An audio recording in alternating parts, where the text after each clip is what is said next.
Corporate Finance Practice Problem using Excel. Expected value, standard deviation, and coefficient of variation problem number 3.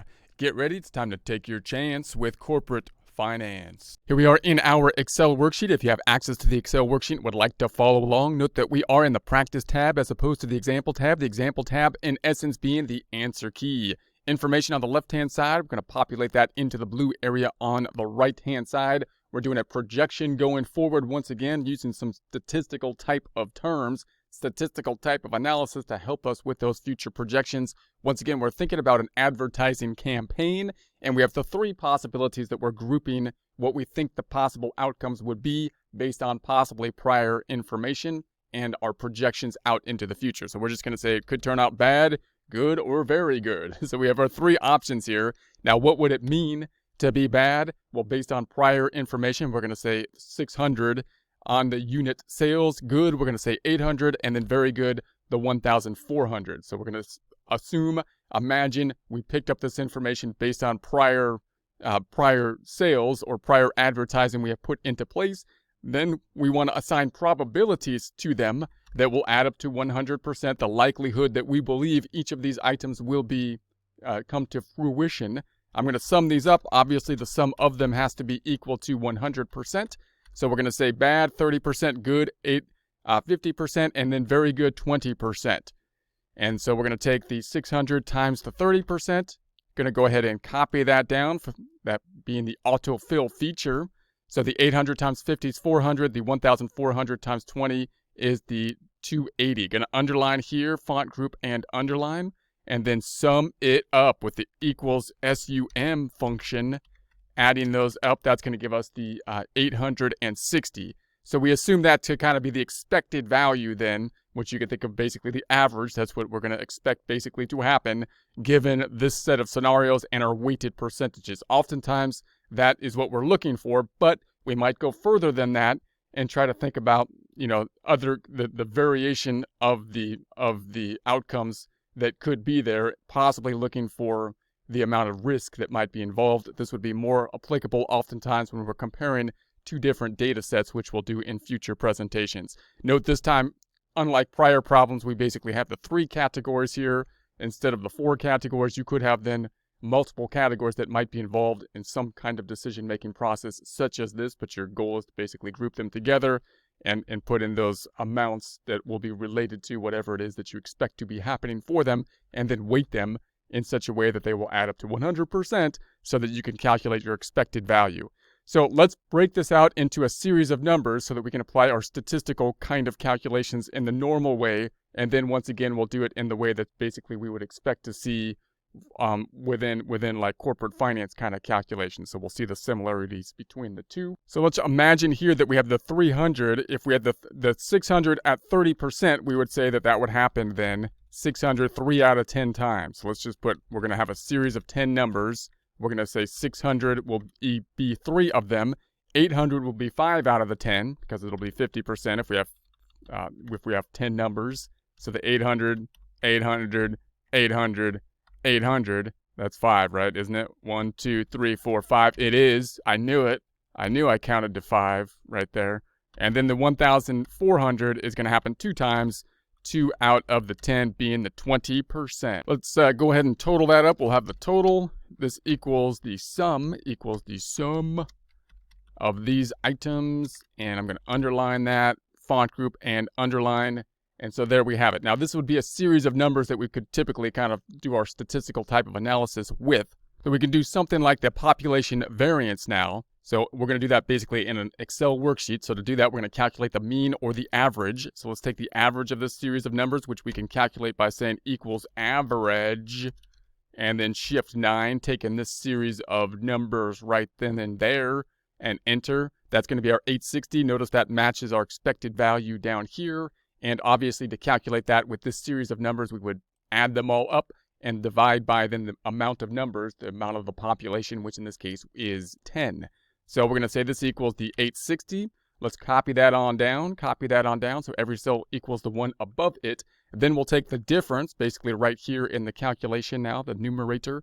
We're going to take then the 600 minus the 860, the 600 minus the 860, the 600 minus the 860, the 800 minus the 860, the 800 minus the 860, the 800 minus the 860, the 800 minus the 860, the 800 minus the 860, and then finally the 1,400 minus the 860 and 1,400 minus the 860.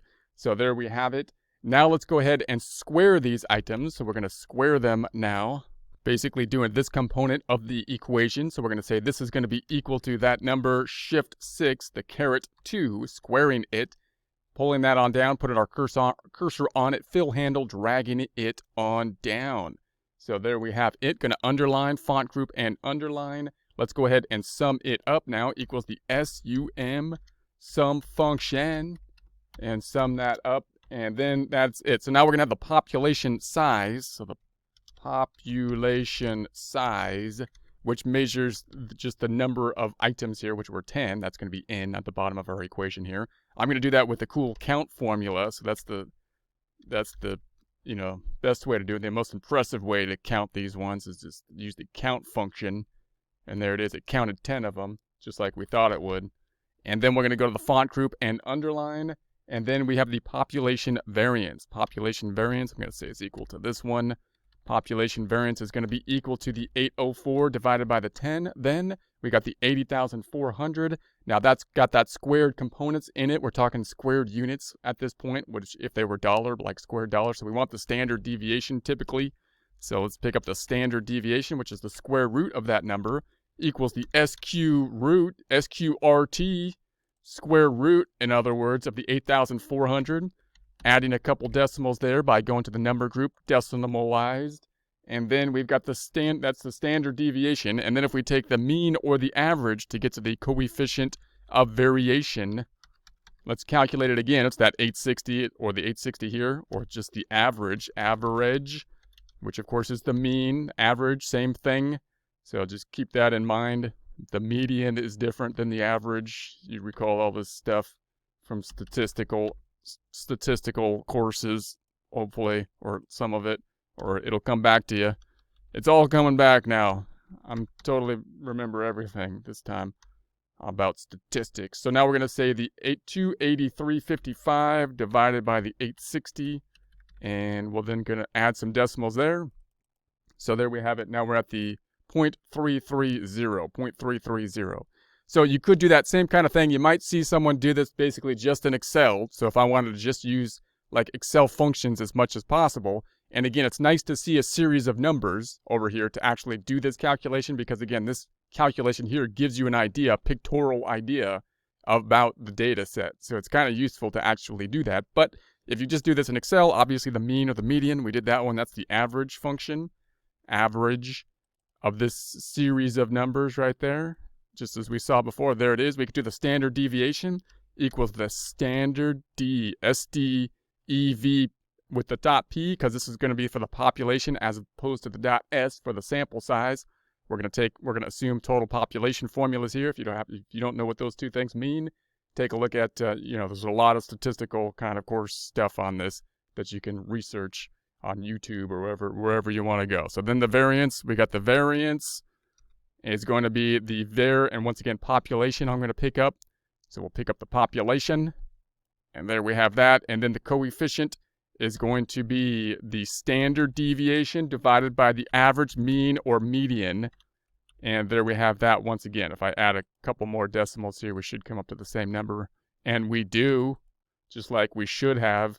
Okay, so now let's do the same thing, but now we're going to do it in the kind of the corporate finance type of format. And so instead of breaking it out into 10 numbers and seeing a number set, we'll apply our probabilities kind of at the end here. So same kind of thing, though. We're going to pick up our possibilities. We only have 3 of them this time, which are going to be the 600, and then I'll copy that down, autofill 2 times down, the 6, the 8, and the 1004. The expected value is the average value, which we calculated over here at the 860. The 860, I'm going to say this equals the one above it, and just bring that 860 all the way down. The difference is going to then be equal to the 600 minus the 860. Put our cursor on that and autofill it down. There we have it. Now we're going to square it. So similar kind of process over here, but we only have the 3 numbers because we're going to apply the probabilities next in the next step.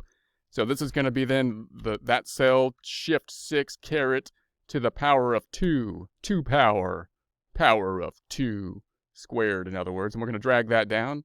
So it 2 powers the rest of them, squares the other 2, in other words. Probabilities then being the 30, 50, 20. 30, 50, 20. I'm going to select these 3 cells and make them a percent format. Number group, percentify them. And then just simply copy that down, and it should then pick up the relative cell references. And it did. It did what it should do. That's good. And then we'll just apply out the weights now at the end here. So the 67.6 times the 30%, the 3.6 times the 50%, and the 291.6 times the 20%. And there we have that. Let's put the underline over here, font group, and underline. And then we have the total.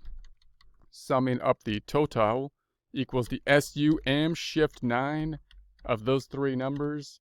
And so there we have it. And that's going to be then, instead of calling it total, I'm going to call it the variance. And then we want the square root, which is going to be the standard deviation. So now we'll calculate the standard deviation, which is going to be equal to the square root, or the SQRT. That's how you do square root when you're doing it in Excel, instead of that funny symbol over the top of the number. Like, you know what I'm talking about, the little thing that goes over the top. Here, we just use the square root function. There we have it. And let's add some decimals, number, decimals. And then we've got the expected value. So the expected value, let's type that in, which is the average or mean. Expected value is going to be equal to the average or the expected value we got over here, the 860. Underlining that, putting a line underneath it, otherwise known as the underline. We're going to get the coefficient of variation then. Coefficient of variation, the 283.55 divided by the expected value.